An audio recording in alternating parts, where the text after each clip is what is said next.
मन की प्रसन्नता बहुत बड़ा तप है। हर समय मन को प्रसन्न रखना बहुत बड़ी साधना है, बहुत बड़ा लाभ है, जिसका हर समय मन प्रसन्न रहता है। जानते हो किसका मन प्रसन्न रहता है? जिसका मन प्रभु से अपनापन कर लिया है। मन को सदैव प्रसन्न रखना है तो भगवत संबंध से ही मन प्रसन्न रह सकता है। ये मन चंचल क्यों रहता है, अशांत क्यों रहता है?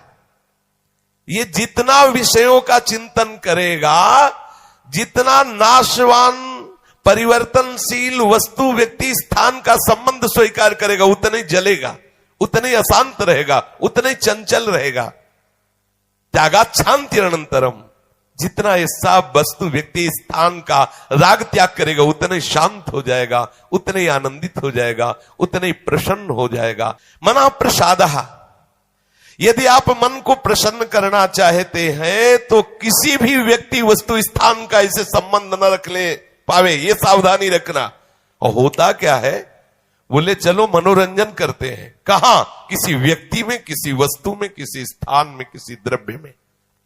होता क्या है, मनोरंजन होता नहीं, एक नई जलन, एक नई चिंता, एक नई कामना, एक नई वासना, एक नया फसाव। चले थे आनंद लेने और फंस गए। हमारा मन प्रसादः, मन प्रसन्न कब होगा? बहुत ध्यान की बात है। भगवान कह रहे त्यागात् शान्तिरनन्तरम्, यदि आप शांति देना चाहते हो, अपने मन को आनंद देना चाहते हो, प्रसन्नता पाना चाहते हो, तो आप वस्तु व्यक्ति स्थान के संबंध से रहित कर दो अपने मन को। एकमात्र प्रभु के चरणारविंद में आप अपने मन को लगा दो। फिर आप देखें आपका मन सदैव प्रसन्न रहेगा, क्योंकि प्रभु अविनाशी है, वस्तु व्यक्ति स्थान परिवर्तनशील है। वो एक रस प्रसन्न रह ही नहीं सकता जिसका वस्तु व्यक्ति स्थान से संबंध है, नहीं रह सकता, क्योंकि वो एक रस नहीं है तो मन कैसे एक रस होगा? वो विनाशी है, परिवर्तनशील है, मूल में दुख है, केवल ऊपर से सुखद दिखाई दे रहा है। मन में अशांति, दुख, क्लेश, बंधन का कारण है किसी वस्तु व्यक्ति स्थान से अपनापन कर लेना।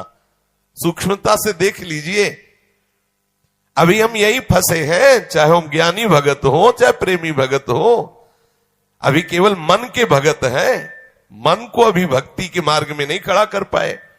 किसी भी वस्तु व्यक्ति स्थान से राग न रह जाना, ये वैरागी का लक्षण है।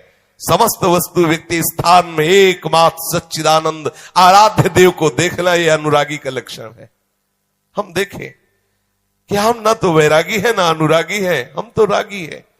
हर वस्तु व्यक्ति स्थान से हम सुख भोगना चाहते हैं। देख लो, अगर ऐसा नहीं तो फिर मन जाएगा ही नहीं। जब तक सुख की लालसा नहीं तब तक मन जाने वाला नहीं। इसको जहां जहां सुख का मिलने का भाव है वहीं वहीं ये जाता है। जब धन संपत्ति, स्त्री, पुत्र, नाना प्रकार की भोग सामग्री, इनमें हम अपनापन कर लेते हैं तो मन हमारा चंचल हो जाता है। सबका प्रश्न होता है, मन भजन में नहीं लगता, चंचल है। मन चंचल आपने किया है, आपको ही छोड़ना पड़ेगा। आपने वस्तु व्यक्ति स्थान से संबंध कर लिया है, वो चंचल, परिवर्तनशील, नाशवान, वही लक्षण मन को आ रहे। और आप अविनाशी प्रीतम से अपना संबंध कर लो, देखो कितना आनंद मन में रहता है, कितनी प्रसन्नता रहती मन में। भगवत चरणारविंद का आश्रय लेने वाला हर समय प्रसन्न रहता है, ये पहचान है। भारी से भारी विपत्ति में भी उसका हृदय आनंदित रहता है, क्योंकि ये विपत्ति संपत्ति बाहरी बात है। वो जिस आनंद में मगन है वहां न विपत्ति का न संपत्ति का, दोनों का प्रवेश नहीं, न हर्ष न शोक का। इसलिए मना प्रसादः, साधक ध्यान दे संतुष्टः येन केनवा। हर परिस्थिति में मन को प्रसन्न करना सीखे, प्रसन्न रखना सीखे। परिस्थिति में प्रसन्न तभी रह सकते हैं जब भगवत चरणारविंद का आश्रय नहीं। कभी परिस्थितियां किसी को चैन नहीं लेने देती, कभी संयोग, कभी वियोग, कभी हर्ष, कभी शोक, कभी अनुकूल, कभी प्रतिकूल, कभी मान, कभी अपमान, इसी द्वंद्व में हम पिसते रहते हैं। तो मन कहां प्रसन्नता का अनुभव कर पाता है। मन की प्रसन्नता के लिए सांसारिक वस्तु, व्यक्ति, परिस्थिति, देश काल, घटना आदि को लेकर के हम अपनापन, अहम करके उसे ना माने। जैसे ये व्यक्ति मेरा है, ये वस्तु मेरी है, ये स्थान मेरा है, ये अमुक अमुक मेरे। अब आपका मन प्रसन्न नहीं रहेगा, जलेगा, अशांत रहेगा।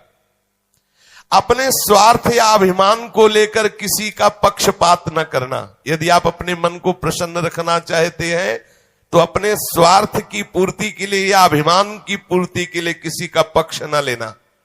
किसी का मंगल करने के लिए, किसी को आनंद प्रदान करने के लिए हम भले सलाह दे दें, लेकिन अपना अहंकार पोषण करने के लिए, अपने स्वार्थ की पूर्ति के लिए हम पक्षपात न लें। नहीं, हमारा मन प्रसन्न नहीं रह पाएगा। मन को सदा दया भाव से युक्त रखे, क्षमा भाव से युक्त रखे। दूसरों को कैसे हम सुख पहुंचावें, ऐसे मननशील बने। सदैव सुख देवे को चाव चित, सब सोहित निष्काम। सबको सुख पहुंचाऊं लेकिन किसी से सुख पाने की लालसा ना हो, मन प्रसन्न रहने लगेगा। मन में जब दूसरों के हित की भावना होती है तो प्रसन्नता का प्रादुर्भाव होता है। और सदैव मन को प्रसन्न रखने के लिए थोड़ा भोजन पाना सीखें, कम बोलना सीखें, कम सोना सीखें और सदैव भगवान नाम जपना सीखें। अखंड प्रसन्नता आ जाएगी। मानते हैं प्रारब्ध के अनुसार शरीर रोगी हो सकता है, परिस्थिति प्रतिकूल आ गई, संसार ने तुम्हारा त्याग कर दिया, लोग निंदा करते हैं, लेकिन आप प्रसन्न रहेंगे क्योंकि आपने बहुत बड़े करुणा निधान आनंद समुद्र प्रभु का आश्रय ले लिया है। उस आश्रय में जो बाधक भाव है उनका त्याग कर दीजिए। अधिक भोजन करने वाला कभी प्रसन्न नहीं रह सकता। और बड़ी विचित्र ये जिभ्या है, ऊब गए भगवान। रोज इसे पवाओ, लेकिन रोज नए नए पदार्थ, पेट बढ़ता चला जा रहा है, मांस पेशियां बढ़ती चली जा रही, कब्ज बढ़ती चली जा रही है, और जिभ्या खाते खाते बूढ़ी होने जा रही, फिर भी और खाओ और खाओ। पता नहीं कब तक खाओ खाओ खाओ। भोजन पर साधक ध्यान दे, नहीं तो आनंद का जो विषय मन की प्रसन्नता है वो आप नहीं धारण कर पाएंगे। बोले हित परमित भोजी, थोड़ा सरल, स्वाद रहित, स्वास्थ्य वर्धक, सतोगुणी भोजन पाया जाए। स्वाद रहित भोजन बहुत आवश्यक है भजन मार्ग में, बहुत आवश्यक। ये अधिक मीठा, चटपटा, खट्टा, ये वो सब कामोत्तेजना पैदा करता है, कब्ज बनाता है, मन को चंचल करता है। कई तरह के भयानक ऐसे दोष जो हमारी साधना में हानिकारक है। पक्का समझ लीजिए, ये अनुभूत बात कहते हैं। भोजन जितना सरस होगा, भजन उतने चौपट होगा। पक्का समझ लो। ये भोजन बहुत घातक वस्तु है, बहुत घातक वस्तु है। साधक इस बात पर ध्यान दे, ये भोजन हमें मारे डाल रहा है। हमारा जीवन भगवत प्राप्ति के लिए है, और ये आज पा लिया, वो पा लिया, ये गुलाब जामुन, ये लड्डू, ये वो, बस बुद्धि में विचलता, भगवत चिंतन रहित और नाना प्रकार की वासनात्मक खेल की कामनाएं, कल्पनाएं, ये भोजन के कारण। बहुत आवश्यक है भोजन सुधारना। भोजन नींव है परमार्थ की। जैसा खाओ अन्न वैसा बने मन। तो मन प्रसाद कैसे प्राप्त होगे, क्योंकि आपका भोजन ठीक नहीं है। बहुत सावधान, बहुत सात्विक और नियमित परमित भोजन हमें मन प्रसादा स्थिति में निश्चित निश्चित प्रतिष्ठित कर देगा। दूसरा, नित्य में एकांत सेवी। उपासक को चाहिए कि कम लोगों से मिलने का स्वभाव बनाए। सत्संग सुना या गुरुजनों के पास बैठकर जो प्रश्न उत्तर हुए, बस चुपचाप एकांत वास करने का अभ्यास होना चाहिए। हर समय हम किसी से बात करते रहे, हर समय हम किसी से मिले रहे, हर समय कोई हमारे समीप रहे, तो हमारी अंतर्मुखता नहीं हो। भले वो हमसे बात न करे, लेकिन हमारी अंतर्मुख वृत्ति में वो बाधक हो जाएगा। इसलिए साधक को चाहिए कि वो एकांत सेवी बनने का स्वभाव बनाए, ज्यादा किसी से बात नहीं कर। वैसे बात करने का नियम तभी रखना चाहिए जब कोई आपसे प्रश्न करे और प्रश्न का उत्तर आवश्यक है देना, उत्तर देने से उसका मंगल होगा तो ही बात करें, नहीं ना करें। बहुत कम जीवन है हमारा, बहुत कम समय है। हम अगर व्यवहार प्रपंच की सत्ता को सत्य मान कर केवल यही हमारा कर्तव्य है, यही ऐसा व्यवहार का निर्वाह करना, तो हम भगवत साक्षात्कार कब करेंगे? कब हमारे हृदय में वो अखंड प्रसन्नता, कब हमारे हृदय में वो अखंड विकलता भगवत साक्षात्कार की होगी? और बोले वाणी से हितकर मृदु वचन बोले, एकांत सेवन करे और नींद भी एक नियमानुसार करे। स्वल्प निद्रा विहारा, स्वल्प सोने का समय बनाए।